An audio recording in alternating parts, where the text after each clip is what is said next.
you've got this idea that, okay, I need to learn how to satisfy a woman. But the problem is a lot of men maybe go to sources that are probably not conducive to them. So they'll learn about sex via pornography and things like that. They're more focused about how long they last in the bedroom, how long they can last obviously without climaxing, and more about boasting with their friends in terms of had X amount of sexual partners, which that's all well and good. But in terms of providing the woman sexual satisfaction, that's a total different conversation altogether. And many of us maybe don't really have that education until maybe we get later on in life, maybe like in our mid to late 30s, or you get like in a long-term relationship or married, and then you're having real issues with your partner, because if you're just having like casual sex, generally speaking, maybe you're not concerned with your partner's pleasure. Obviously in a long-term relationship or marriage, and then your wife has maybe some issues, whether it's vaginismus, whether it's anorgasmia, whether it's clitoridenia, all of these are real issues.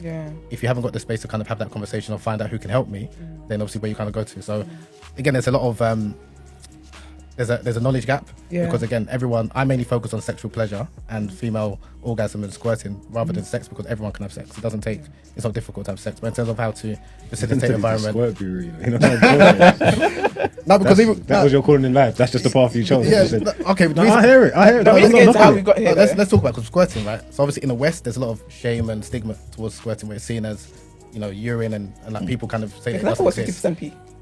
I'm coming to, whereas in parts of the world, like in Rwanda and East Central Africa, it's normalized, where it's expected for a woman to squirt. Okay. So like that's where the whole Kunyaza tradition came from, that you're not a man unless your woman squirts in the bedroom, like your wife squirts. So it's a total different mindset kind of thing. So, and also the reason why a lot of women don't get to that point where they gush fluid is because they don't allow themselves to. So if you're raised in a culture where you're shamed about squirting or female ejaculation, however you want to call it, you're not going to allow yourself to get there. Preaching it. I've been telling you guys. I've been telling you guys. So if a woman, let yourself go, Rugo. If a woman really no, man. You know what? Good guess, man. This guy.